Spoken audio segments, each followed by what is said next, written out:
Hello, fellow robots out there in internet land. I am Sobertron, and welcome to the next episode of the TekTopia Survival Guide here on the TekTopia Town server. And as always, guys, if you want to join me on this amazing free-to-play TekTopia server, all the information you need is down in the description. Click the link, follow the directions, and you can join us on this awesome server. Since last episode, I have been doing a lot of AFKing at our base.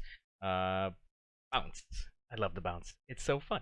I've been doing a lot of AFKing to the point where I made myself a little AFK fish farm. Let me get off this now. Ow. I actually just made this only a little bit ago. I only AFK'd for a bit actually at this.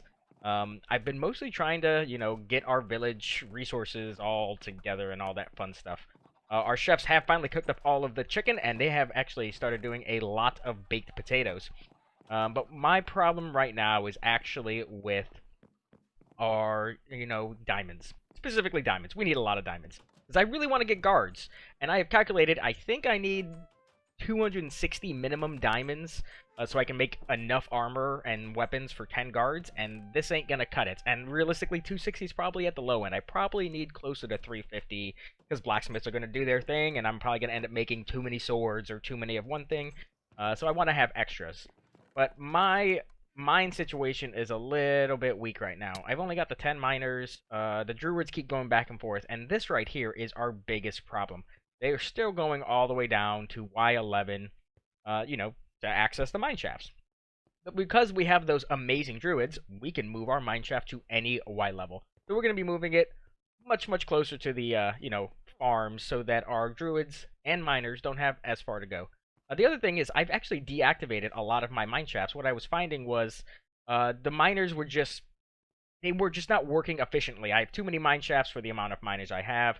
There's some people have different ratios on what it should be. I think it should be 2 mine shafts for every 3 miners actually. But I have way too many mine shafts, not enough miners, so we'll be fixing that as well today. And hopefully by the end of this episode we have finished populating the last of our 6-bed houses on the outside of our, main structure of our pyramid. And then eventually we'll populate the soon-to-be barracks using, maybe some temporary housing outside or something. I don't know. We'll figure that out later. But for right now, I have to put some heart tokens down. I have been AFKing a bit. There's a couple twinkles roaming around still. I can see in my subtitles right now. We have quite a bit going on right now. So let me place those hearts down, and then I will show you where we're going to be doing this. So our 12 new children just completed their first day of school. It is now nighttime. If you can see that tiny hole in the very top of our pyramid up there, nighttime. And I decided I'm going to make, I needed a beacon, so why not make it out of emerald blocks? Because you got to flex sometimes, guys. Just got to do it. You got to show off the goods.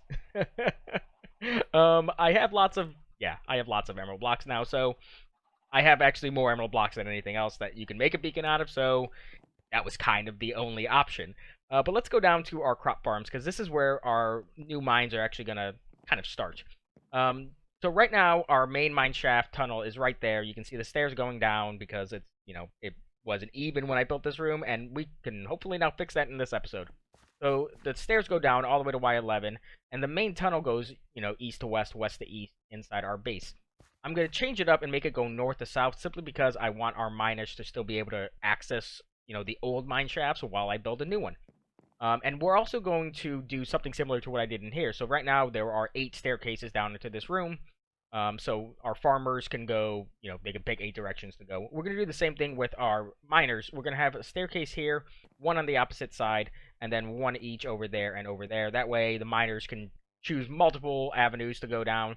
And this is so that they don't bump into each other all the time. We're going for efficiency, guys. Efficiency is the name of the game here. So the more efficient, the more, less bumping they're doing, the more they're working and getting from point A to point B. So we're going to tear out this wall right here.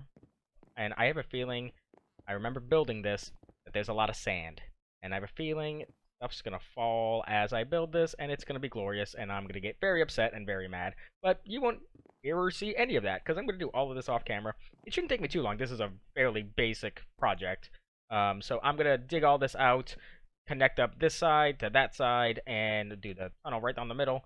And I will be back shortly once all of that is done. I don't even think our children will be grown up by then, so like I said, very quick work of this will be done. Do you remember a few minutes ago when I said this was going to be a fairly quick project? Well, it kind of in a way was. It didn't take long to dig this tunnel out at all, and we actually came across a fossil while we were there, so we got a couple bone blocks now. I did do the you know outline of how this is going to work, and we can fit 46 mine shafts in here. And I think eventually we'll go at each end and expand it out a bit more. But let me show you what I came across, and I totally forgot this was here. I ran into issues with it when I was digging out the crop farms, actually. We are in a ravine. We are in a ravine, and I want to light it up. I don't want this to cause issues for any other people on the server if they have mob farms or anything. And yeah, I'd just be a bad dude if I didn't light this place up. Actually, a zombie spawned up here before I placed these blocks here and managed to get up and started attacking my villagers, and I was very sad when that happened. So I'm gonna light all this up, and then after that, we'll go over some design things on what I think we're gonna do in here. Gonna keep on with the sandstone trend, but hopefully incorporate a bit more color into it. But I'll be back after I light this whole mess up, and yeah, sadness. I just popped back up to my storage room because I ran out of materials down bottom, and one sad thing about doing like bigger builds and non-stop is I don't get many opportunities to trade with the merchant because I kind of get into a groove and then I just keep going, and then like 4 or 5 in-game days pass and I just think of all the emeralds that I missed out on. But let's go take a look at what I've done down here. I've only got half of the walls done, and I honestly had no idea what I was gonna do down here when I started this. I think the floor turned out really well, just how everything kind of interlocks with alternating stairs and slabs and smooth sandstone. I One drawback is the flatness. This too wide, and the same thing happened in my last season. This too wide gap here really causes some design issues, but I think I'm gonna try to fix that, and that's why one of the reasons why I left. I want to try and put some fence posts down and see if that will look okay. And I can't just do one; I got to see a couple of them. 'Cause yeah, looking down the flat expanse of this would make me upset. So let's try this out. Probably do 3, and hopefully it turns out just to break it up a bit. Honestly, that's all I'm looking for is something to break up the straight line of it. And I'll buy that for 50 cents or something. I don't know, whatever the saying is. Yeah, I'm done. So yeah, we finished up all the stairs and everything. We still gotta do the walls in here, and honestly, it's gonna be something similar to what we did to get down to the mines to begin with, just because I talked about it before. If you were to have like some kind of decorative thing in here, even like what I have up top there with the terracotta behind and then fence post. Occasionally, villagers will just bump each other into there, and that leads to badness. Sometimes they get stuck, and yeah, you'll find a villager halfway into a wall, and that's not enjoyable. No, that's not enjoyable at all. So I'm gonna finish up this now. Now that I got all this done, it should be really easy to replicate. Honestly, the floor took a while to figure out a design pattern. I'm still not sure what I'm going to do on the ceiling. I want to try to find a way to incorporate some more redstone lamps into the ceiling, but I'm not 100% sure how I'm going to do that. One cool thing is, like, just measurement-wise, I really like how this turned out. Let's see if we can find it. So that should be floor, and then 1, 2, there we go. So underneath this block right here is the water source for our farm. So there's 5 of them that go right there. Yep, you can see the drip right there. It just, worked out really well on how I wanted everything to work out. So in theory, if I do redstone lamps, I should be able to put a lever or a redstone block right where that stone block is, and then a lamp right underneath it. So yeah, sometimes math works, and sometimes I mess it up and it doesn't. So this is one of those cases where it actually worked for a change. I'm gonna finish all this up, and then I will come back once it's all ready to be activated, and we're gonna move. I'll probably move all the stuff up off camera and activate it at once, and just see the massive miners come down here when the day breaks. So our mines are complete, and we are actually following the first 2 miners that I saw come down here, and yep, they're using both sides, which is pretty fantastic. Now, I've talked about this before. These guys are going to all clump around one mine shaft. This is done because they all see one mine shaft that's short, and yeah, they're gonna do their thing, but eventually they will scatter. But let's look at what I've done in the rest of this place. I'm actually pretty okay with the ceiling. I didn't think I would do something like this, but it turned out pretty good. Just alternating a bit more. Originally, I was just going to use some spruce, do it the whole way down, but I felt like that would have been too much like a tunnel, even though that's all this really is. And I think it turned out really well. Especially, I love using the redstone lamps. It just gives that nice little texture, some more depth, and it's pretty fantastic. So I now need to see how long it's gonna take, because I need lots of diamonds. Wow, you guys are just all going to town on that one block. I need all those diamonds still. But there's still one trick I have left to do. And that is going to involve digging some more space on each of these, like, 4 walls. That one there, and then the 2 on the opposite side. Now, some of you may have not watched the last episode of my Season 1 TekTopia Survival Guide, and I covered this specific tactic in there. Ooh, that's really loud. I covered this kind of technique in there, and I'm going to show it to you much sooner than I did last time, because, yeah, it's already out there, so might as well. Oh, and I need to fix that. Now that that mine is now defunct, it no longer works. So I'm probably going to do this last kind of bit. I'm glad I have a haste beacon, because it's going to come in handy, and I'm going to fix all that up so it gives us, actually, now that, that staircase doesn't work right now, but it will soon, so I'm going to do all that stuff. I'm going to AFK for a little bit, try to build up my diamond stocks, and I will be back, and I'll show you this last amazing tip that if you are not doing, you absolutely need to start. So my mines have been running for a little bit while now, and our diamond supply is looking a lot better than it was before. I actually went from like 3 stacks to this extra 19 in like only a couple in-game days, which is pretty good. The other thing I wanted to talk about, if you're doing things like me where you're not letting your blacksmiths or your miners craft torches, having a setup that feeds directly into a chest filled with torches like this works nicely. So in here we've got single chest and another single chest up top that goes right into our player storage room. So we can just dump torches in here. It's going to constantly refill this bottom chest for our miners to access. And it makes it so that you don't have to check the torches every so often. Because if your miners don't have torches, they're not going to do anything.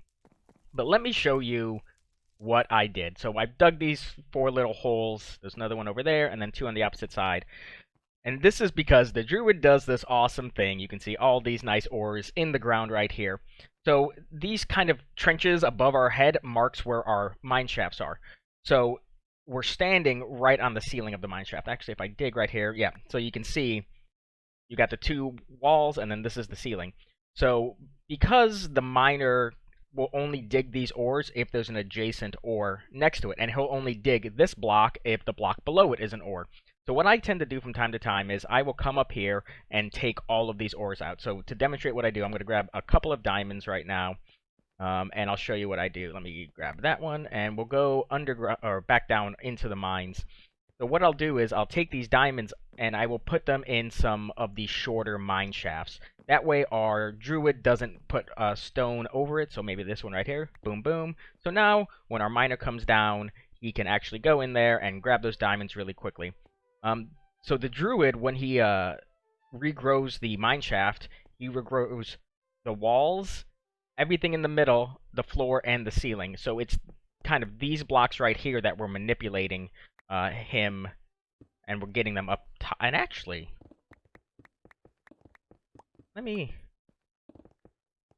yeah, we should not have redstone. Yeah, I need to do more. I need to do more, because that is telling me that I can dig another room underground now. So I'm going to do that. I never really thought about that until this moment right now. So we're going to go check that out. We're going to dig another hole, or 2 more holes. Yeah, this is going to take me a little bit while longer, guys, so I will be back shortly. So moving our mine shafts has really, really benefited a lot of things. Diamonds are finally moving up even higher and higher. Lapis we're probably going to have to create some situation for because we're getting tons of that. And redstone is filling up again very, very quickly. I've even moved some into a shulker because I ran out of room in those chests. And I think we're on like 36 stacks of iron, and that's with making things. And our friend Cash is online, which is awesome. She's making this place look a little bit better, doing some pretty things. Thank you, Cash. I can't hit you, though. There's no PvP on the server. Dang it. But let me go show you the last bit for this episode. So I don't have a good way down there right now, so I just kind of do this. So same concept, except instead of being in the floor, the stuff's going to be in the ceilings. And I just went through 3 in-game days ago. I wanted to test and see how quickly this would fill back up, and we're already getting diamonds back in here. But I went through all 4 of these rooms and cleared out everything. And, yeah, there's lots and lots of stuff already coming back in here. the reason why there's this kind of reverse trench, I don't know what to call this, is because this is actually the floor that our miners are going to walk on, and this is probably the most likely block that they'll actually dig is this floor block. But what'll happen is if they dig out an ore or a you know, coal, whatever it may be, it's gonna fall onto this floor, and we don't want that. We actually want them to pick that one up. It's these ores that are on the outside of that main path that they're a lot less likely to get. Occasionally, they will maybe mine that ore right there, and it'll fall down, and we might not see it. But in the long run, if you're grabbing all this stuff up pretty regularly, it's not even really going to matter all that much. But I wanted to show you guys, too, hop out of the hole. This is everything I gathered from just clearing out all of those 4 rooms, and it only took me about 10 minutes to do, and getting 24 diamonds in 10 minutes is pretty awesome, plus everything else. I mean, that's 2.5 stacks of iron, over 3 stacks of coal, so I'm never going to have to go mining for resources again. Even if I decide to use those for player resources, they are now all mine. Chances are I am going to recycle a lot of that stuff back into our mine shafts, just to, bulk up our supplies. But we are finally, hopefully, ready, or soon to be ready, to get our guard force going. And it's going to be great. It's going to be fantastic. I have to figure out their housing situation because I have nowhere to actually raise the kids because all these homes down here are now full. So I might go up to the next level, or I might just do some temporary housing outside. I have yet to decide. But this was a really, really enjoyable episode for me to record today. I don't know why I never thought to think under the mine shafts for that same ore. But yeah, it's there. You guys saw it yourselves. It exists. So I hope you guys learned a thing or two in this episode. And until next time, you guys have a good one.